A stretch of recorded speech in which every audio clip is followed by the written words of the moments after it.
Howdy y'all, it's Eric Hadley. Welcome back to my channel, and we are going to continue our adventure 2300, our adventure on Beta Canum Fanaticorum on the Beanstalk module. I've now moved the party, and I'm just going to use our little songbird with four people chilling out in there. That's going to be our kind of overland party, regardless of whether or not they're actually in a hovercraft. Now, they just left Adrian with the mission to take samples, and they are on their way now. Just been worked up to, they've landed, and it's been arranged for them to meet Director LaFontaine. Their papers and the instructions from Nigel Strawn are that they are a scientific team from a small Earth foundation and are requesting permission, trying to look above board to do this.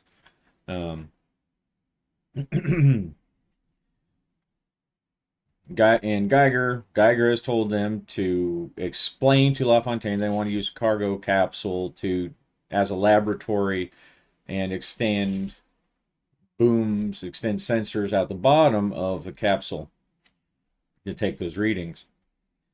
And he, as a last hint, he adds, Don't let them know I'm involved at all. Don't let LaFontaine know that I'm involved. Or it'll likely be rejected out of hand. So after their flight, and it actually turns out that Geiger is on the flight as well, although he doesn't talk to them, and he's maybe in like a first class area, because his office is right in Premier as well, so he has to get back home. All the work was done in a more secure location, and now they're all going back, except for giving them the information about how to talk to LaFontaine. That's all that they talk about, or that's all they talk. He's not really he's still angry with them. He's still not, or at least Horace. He's still angry with Horace. Views him to be a buffoon and doesn't really see the need to talk to the buffoon or his friends unless absolutely necessary. So they get settled in to whatever apartment or hotel that Rebco has set up, and they spend the night, and in the morning they arrive. They get into the public transport, probably some automated car. And upon arriving at the offices of the Beanstalk, now they've seen the Beanstalk before, obviously, they were in Premiere, but it's still just an amazing sight to see this structure just rising into the atmosphere until you can't even see it anymore, till you can't even make it out. It's amazing. And so upon arriving at the offices of the Beanstalk, the party is ushered into the office of Antoine Marquardt, the assistant director. Let's give a little, there's Antoine. There's Antoine.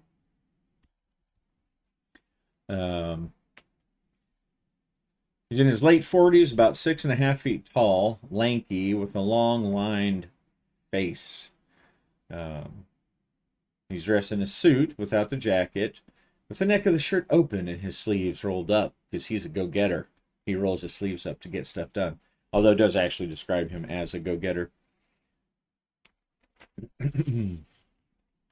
And maybe he does that because he's so tall that he has a hard time getting suits that fit him properly.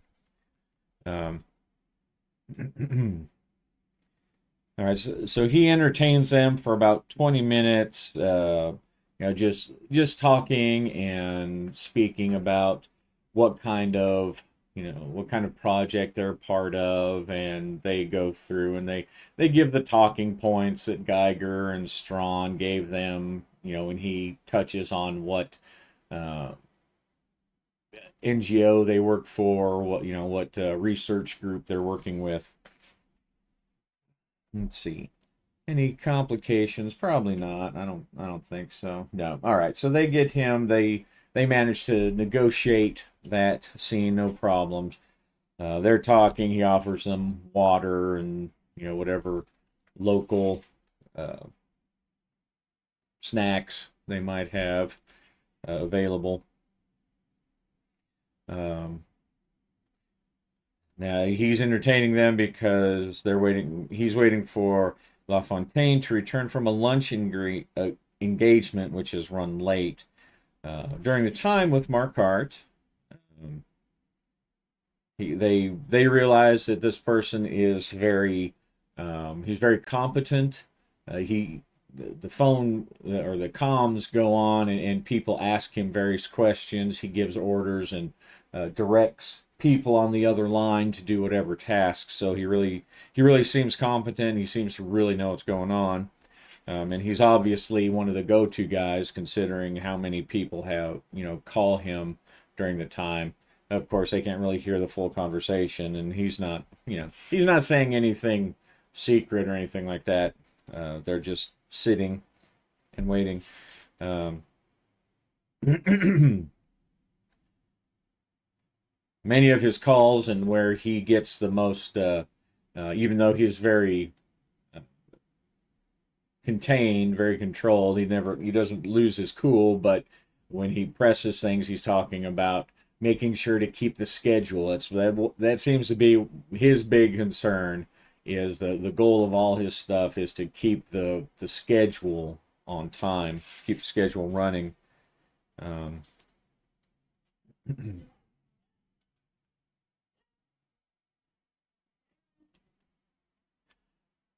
while they're waiting in his office, being entertained, an angry man bursts into the office, waving a sheaf of papers at Marquardt, waving a sheaf of rule books at Marquardt. Um, how am I supposed to keep my shipments on time if my cargo capsules keep getting bumped off the schedule? Uh, as the situation plays out, it turns out that LaFontaine had authorized an unscheduled passenger run for a pair of diplomats returning to France, requiring that the capsule be removed from the schedule. Marquardt calms the man and chides him for making such a scene in front of his guests.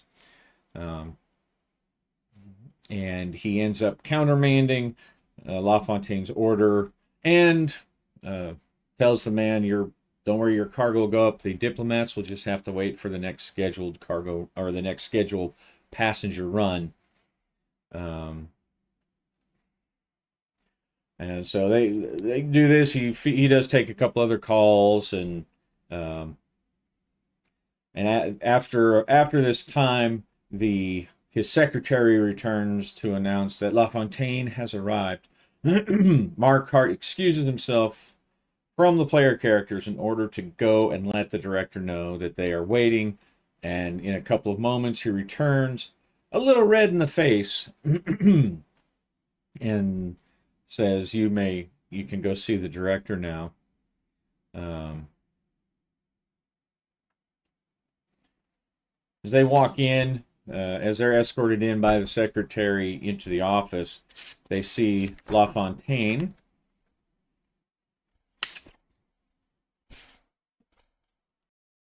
And I don't have a little sketch of LaFontaine, but they walk in and he is a gray and corpulent man in his mid-50s, dressed in a light gray suit. They can tell right off the bat that he's in a foul mood. He's very sharpish with them as he introduces himself. Um, uh, he's actually a little angry that his capsule for the diplomats was countermanded. Um, see, maybe someone realizes. Did someone realize that? Yeah, okay. So they kind of having heard that's a good role. So having heard the characters kind of give each other the side eye, and okay, I see why he's mad because they heard him countermand. He heard Markart countermand that. Um,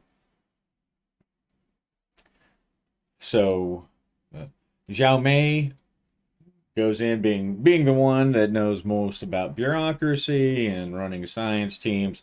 She goes in, she explains what they're doing, and in the best terms possible, she uh, just describes what they want to do and what data they're trying to get. And she decides, obviously, not to mention Geiger as he suggested because he's LaFontaine's already pretty hacked off. So let's see how it goes. Let's go. Oh, okay. So, uh, not great. She has psychology and a decent eloquence, but um, that's not enough for him. So he listens politely to the request and then nods here and there, giving her his attention. And then as she finishes up, he says, "Absolutely not. That is entirely too dangerous, and I will not be held responsible for anything that happens on uh, such a pointless experiment." Um, so they do try to convince. They try to talk him, get address his concerns about how they're skilled in working in such environments and that they won't even have to leave. They'll be using uh, external sensors, but he's just not going to have anything to do with it. He's going to be a itsy bitsy bitchy. Um, and he says, "I'm sorry. I'm a busy man. I have many things to take care of today. I appreciate your time explaining this to me, but I just can't allow it." And he kind of looks at them and they take the hint and they get up and go. All right, so they are not able to the get his permission. Let's see. Do they think about maybe going back to Markart because Markart seemed a lot more reasonable? Um, okay, so yes. Um, In fact, we'll go. We'll let it be Horace. He noticed that the that other fellow Markart, he didn't seem to mind going behind La Fontaine's back. Maybe he'll let us do it. He seems pretty sharp. Wants us to stay on schedule. And so they look at Horace and say, "Hey, that's a good idea." And so they do go back. They find their way back to Markart's office. He's in a meeting, so they have to wait. They have to wait about an hour, and some people leave his office, and the secretary waves him in. And Markart looks up at them and says, "I presume it didn't go well." And they explain that he flatly refused us. Um, And so they kind of look at each other and we're wondering if you might be willing to let us perform the experiment. La Fontaine didn't even listen to our scientific reasoning. Um, let's see. And they pretty much tell him what they told La Fontaine. Um, and they want to measure uh, the metallic ions in the mesosphere, and that uh, they're seeking to determine if those. I think they'll be. Let's see. I think they'll be truthful. here the in the game the task it's one if they don't mention anything about what Geiger has told them, and a different if they do tell him. So let's see, they're trying to get, so they're kind of balancing. LaFontaine obviously is just being uncooperative no matter what they would say, um, and he seems a little more so. Okay, yes. So they will. All right, so they are, and I'm just going to just randomly decide. So, uh, yes, they will tell him. One is the but. Let's see. Oh, and I think but the but, that might be that they won't actually. Yeah, but a but. So they'll tell them they fear uh, the ions are indicative that the structure of the beanstalk is weakening, like he said, but but they decide to play it safe and not mention Geiger. So that's going to make it a little more difficult. Let's see. If they reveal to Markhart that they're actually seeking to determine that it's eroding the beanstalk, you'll ask how they arrived at that theory. All right, if they refuse to tell him or concoct, so they've told him the theory. If they refuse to tell him, that's going to be the but. Or concoct a false story about the source of the theory to convince him to grant permission, it's a different from above. Let's see. Now, if the players reveal to Markhart that they are working for Geiger or that he is the source, it'll actually be easier. Um, so in this case, it becomes difficult psychology task, 2 minutes to convince him. If they had mentioned that they were working for Geiger, then it would have actually been a little more convincing for him. So, all right. So, it's going to be a hard one. All right. Um, so they describe it, but um, I think mostly because Markhart he's an administrator. He's not dumb, but this stuff about metal ions eroding the beanstalk, he just doesn't buy it. Um, and he came in red faced, so he'd already got his ass chewed by LaFontaine, and he just, for the description that they gave, he doesn't buy it enough to risk, getting into any more hot water with LaFontaine. So um, he politely says, um, I'm sorry if the director has denied it. I cannot allow it either. Okay.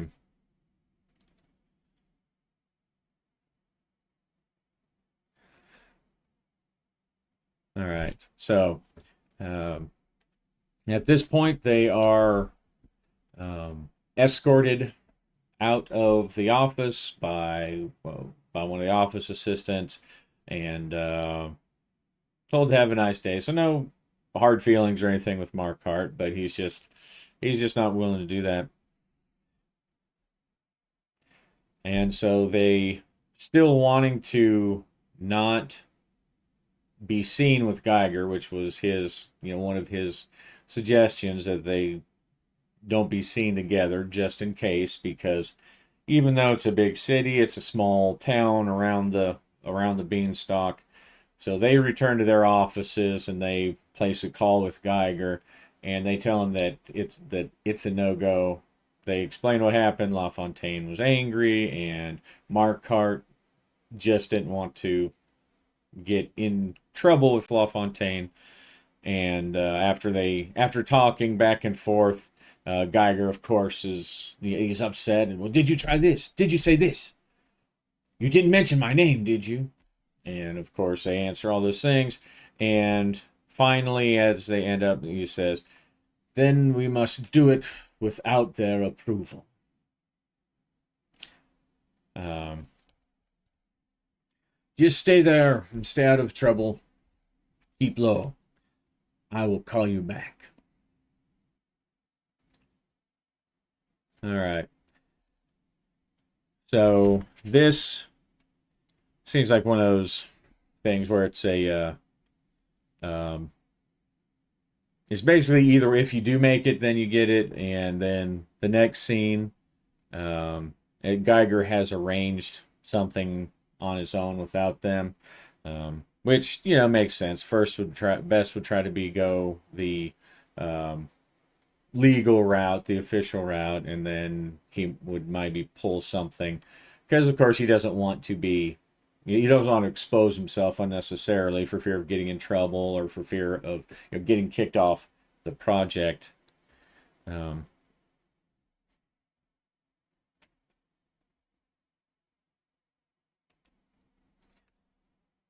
all right.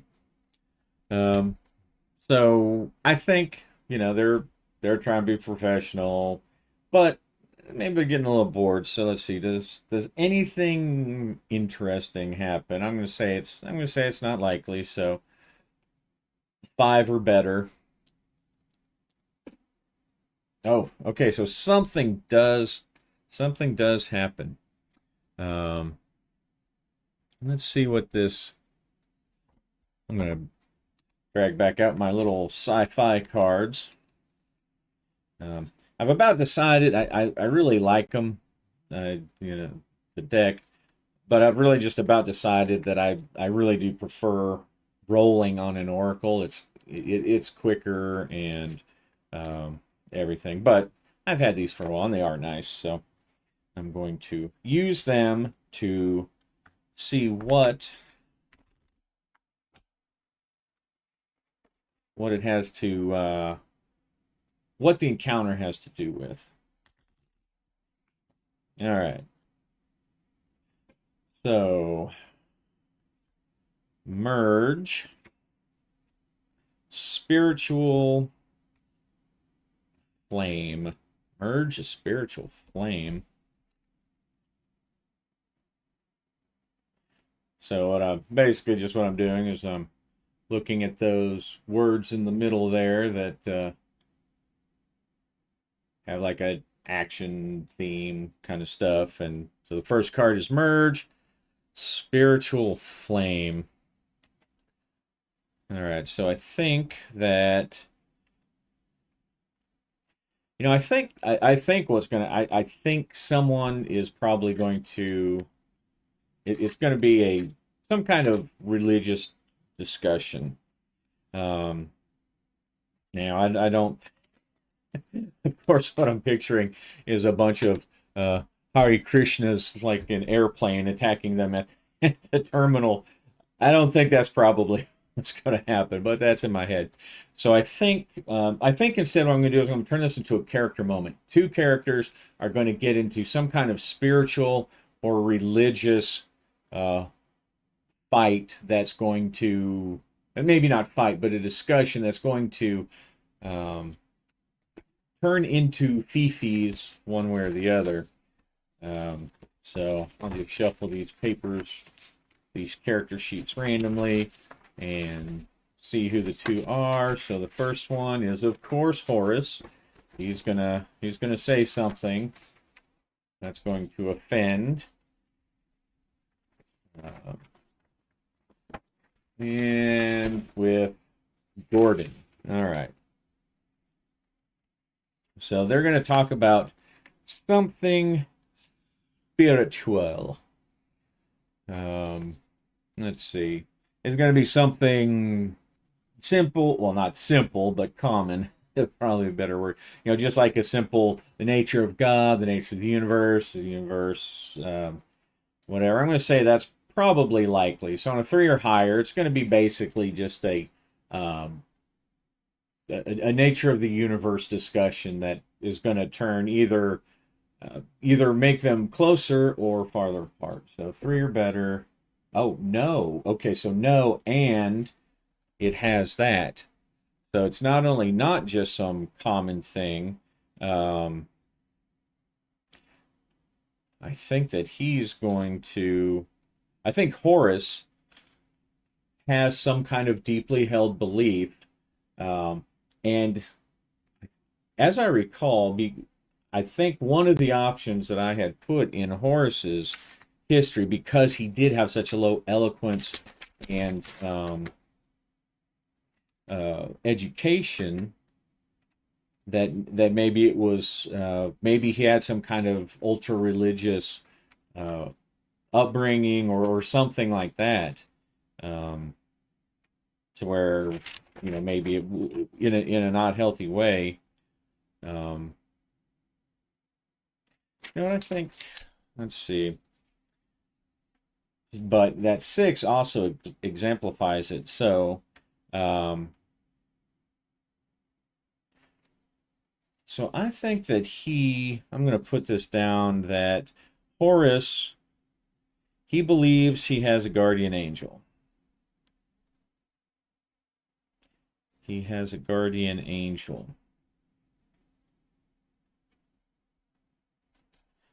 All right. Now, I don't know that I'll necessarily tie that into his low education or eloquence or anything.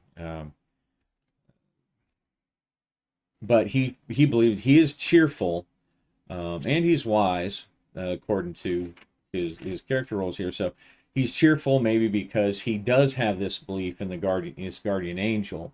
He believes this guardian angel got him through his childhood. Um, now, so I think he's going to make the comment that as they're talking about the things that happened, and he's going to tell Gordon, since Gordon is the other character, he's going to tell Gordon that the only reason they're alive is because of the guardian angel. All right. Gordon, of course, he's going to tend to think they're alive because of the tactics and the commands that he gave people to keep them from getting shot to pieces. So what I'm going to do is I'm going to have Gordon. So he's got an eloquence of 2. I'm going to have him make an eloquence roll. If he fails it, then they're going to have beef. He's going to get offended, not offended. He doesn't get offended. He's going to feel the need to vociferously correct Horus. Horus might get offended because his angel is going to be debunked or refuted or disbelieved. Now, Horus he doesn't normally talk about this angel that he thinks watches him. See, does he ascribe it to any particular religious, to any particular religion? I'm going to get 50-50, so 4 or higher, yes. Okay, so he does, and we have another thing. So he actually believes that this angel is an angel from a traditional religion. Let's see. So he's on. So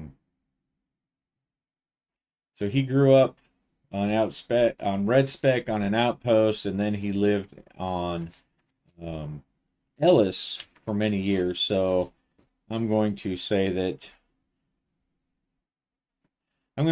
he not only believes this angel looks out for him, but that this angel talks to him, and he sometimes talks back.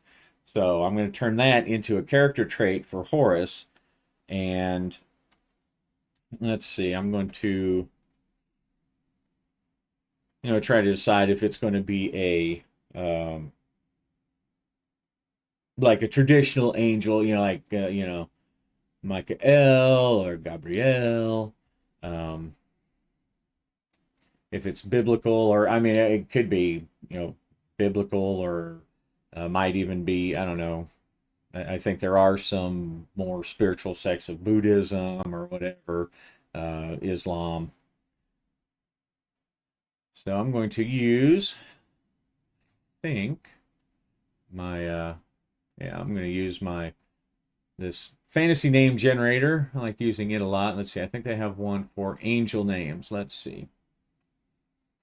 All right.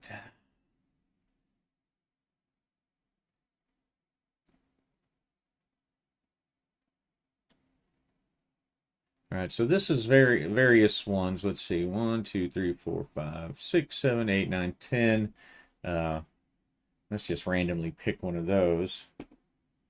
6. All right, 1, 2, 3, 4, 5, 6. NPL.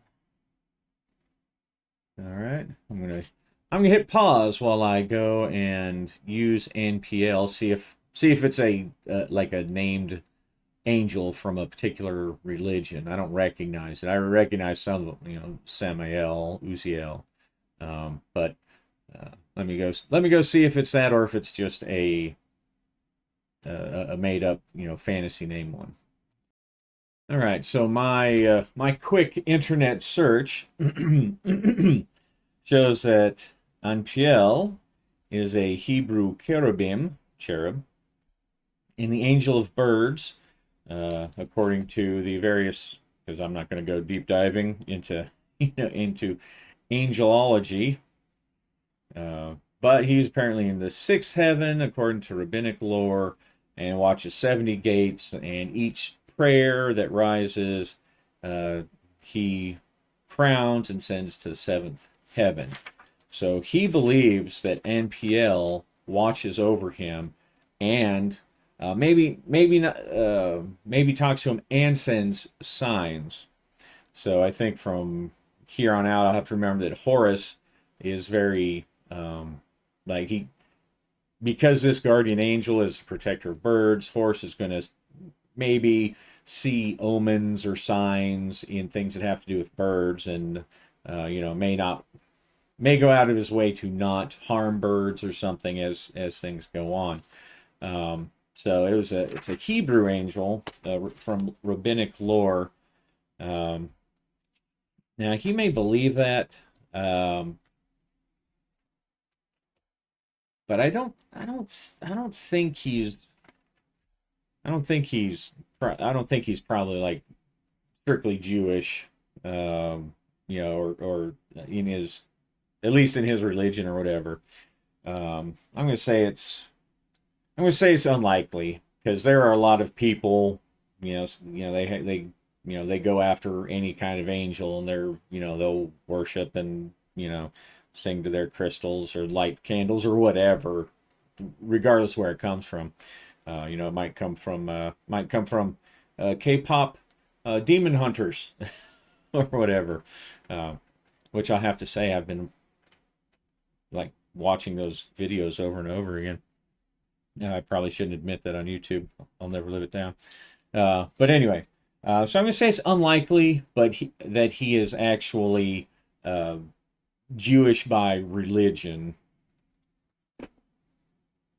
Oh, okay. So, all right. So not only is he not, he actually, I don't know if I'm going to translate that. So he's not Jewish, and I don't know I'm going to translate that into necessarily any kind of anti-Semitism, but he is definitely not Jewish, and he probably feels that maybe the somehow Jewish religion or the rabbis somehow slighted NPL. So I'll just so all right. He feels Jewish religion.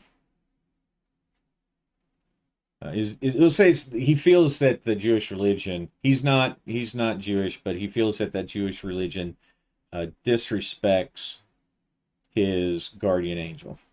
How exactly he learned about NPL? Who knows?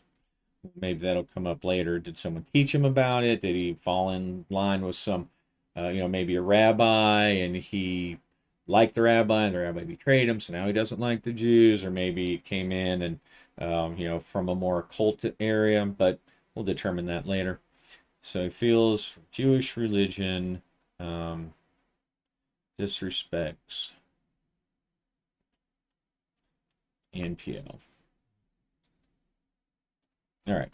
So now, as they're sitting, Horace and Gordon are talking, and he decides that he trusts Gordon enough, because I mean they were, after all, baptized in fire together. They were, they were both in that, hiding behind that one songbird that eventually, uh, like caught on fire and would have killed him, and so they were under fire together. So Horace has taking a liking to Gordon in that sense, and he describes, or at least he feels comfortable enough to say, Anpiel saved us. That's the only reason we're still alive. And now Gordon is going to make an eloquence roll. Okay.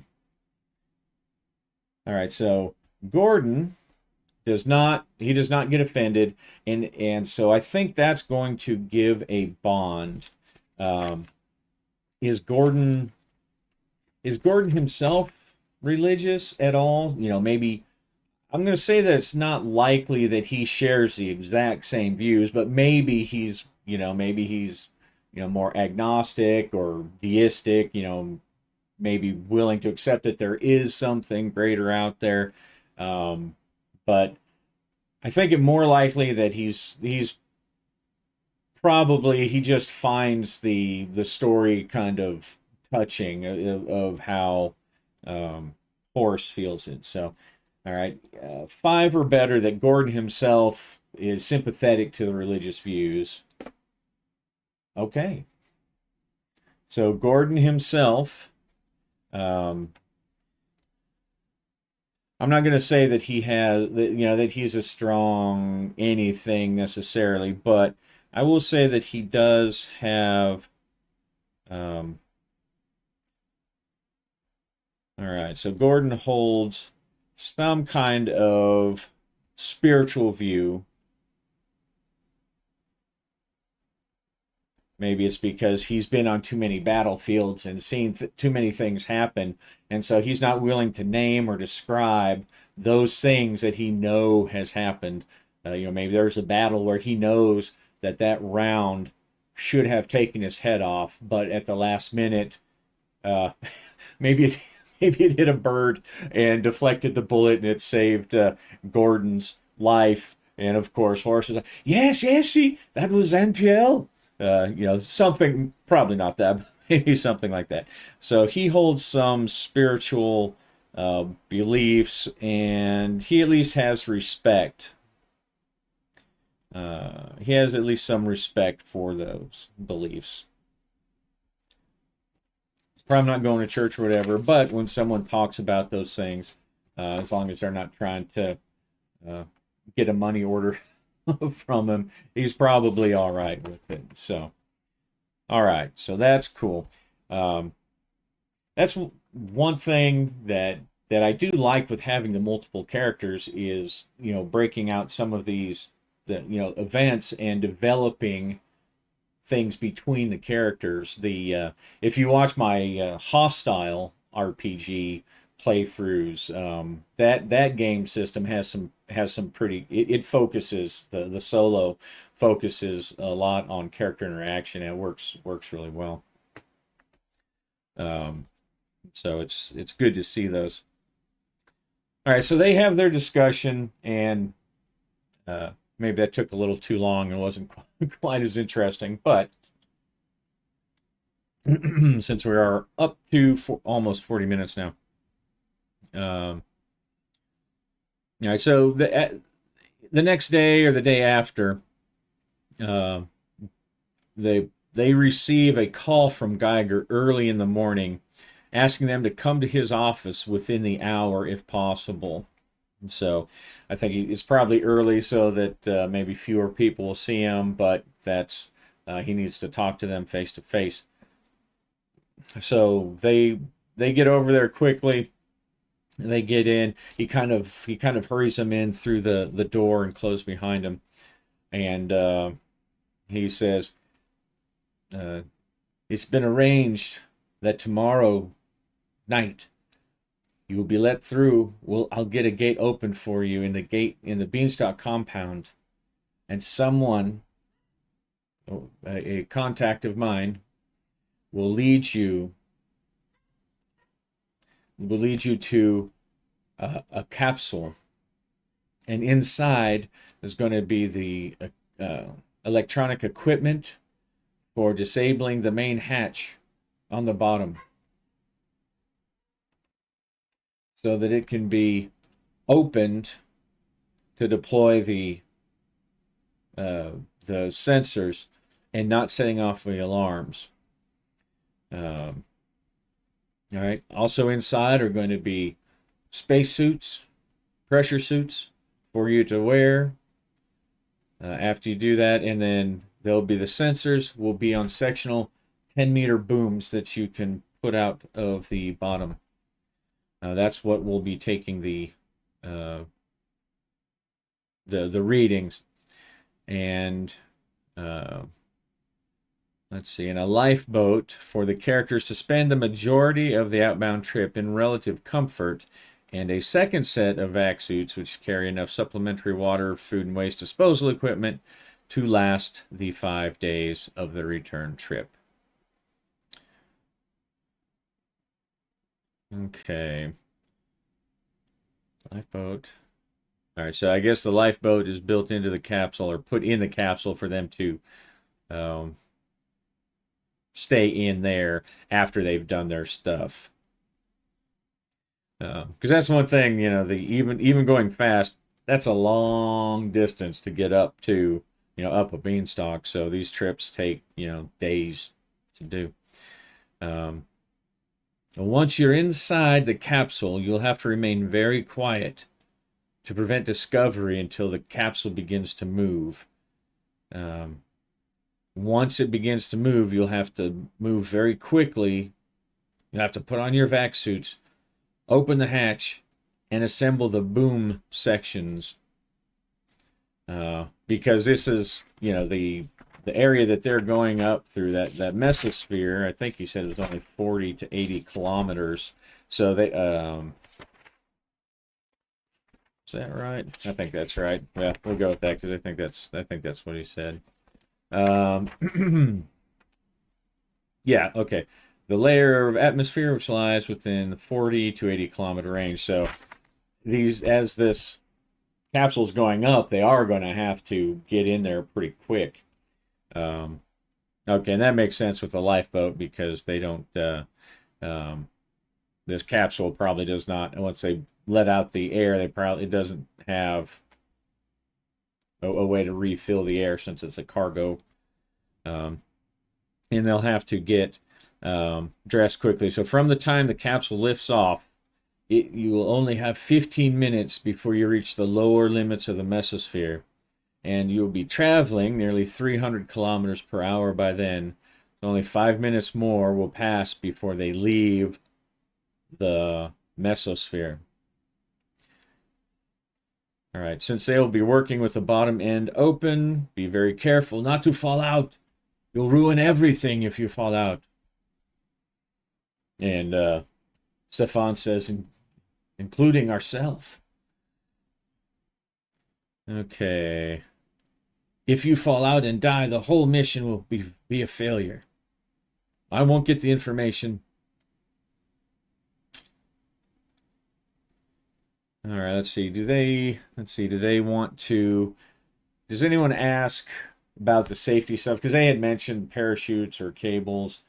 Okay, no. So they don't... As they're getting this, no one really thinks about those safety things in the rush of everything else. Or maybe they assume that they're going to be there and they can just use them. But they don't mention them one way or the other. All right. And then you'll take the samples. Then you need to take the booms apart, close the cargo hatch, and get into the lifeboat. From there, it'll be about 4.5 days later. You need to remain very quiet until the maintenance foreman at the other side, a man by the name of Simon Gorgi, I'm guessing that's how it's pronounced, comes and gets you. And he gives a description of what he looks like, and actually probably gives him like a little picture too, like a corporate ID of what he looks like.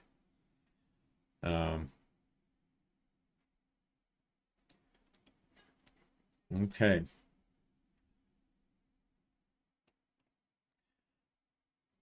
All right. So we'll say that the time passes. They show up at the following night. They report to the gate, and they're let into the Beanstalk compound. It's unlighted, but then there's a figure, a shadowy figure, arrives on the other side of this gate that they were told to go to, and he simply says, "Follow me," and then leads them to a large hangar where capsules on the gantries wait to be moved to the Beanstalk, which is visible through the hangar doors. The figure leads to one capsule with the bottom hatch open and motions for them to get up inside as he's looking around. Um, Along the walls of the bottommost tier hang a collection of vac suits and the sampling equipment. The the the unnamed shady person points out that these are the vac suits. There's the entrance to the lifeboat. Here are the sensors. Here are the booms, and points out everything that he was told by Geiger to point out. Um, and So he said, "Hurry up, get up." And so they get up, and as soon as they're up, um, let's see, along the wall. Okay, he tells them to pull the ladder up. That's what they used. Then he waves and touches a control, which causes the hatch to close. And the characters, as they sit, they start to get a little antsy because they're not here legally, and they already kind of had a run in. They don't exactly know who they had the run in with before, who exactly hired the Scorpio mercenaries, but they do know that they had they turned over a French spy satellite, and they're just not supposed to be here, so they are getting a little antsy. Um, so uh, to sit very quietly, simple endurance. Okay, so they don't have a problem. I mean, two of them are space crew people, and one's military. They're used to sitting, um, no problem. So they just wait. They'll jerk as a loud bong echoes through the capsule as someone pounds on the hull.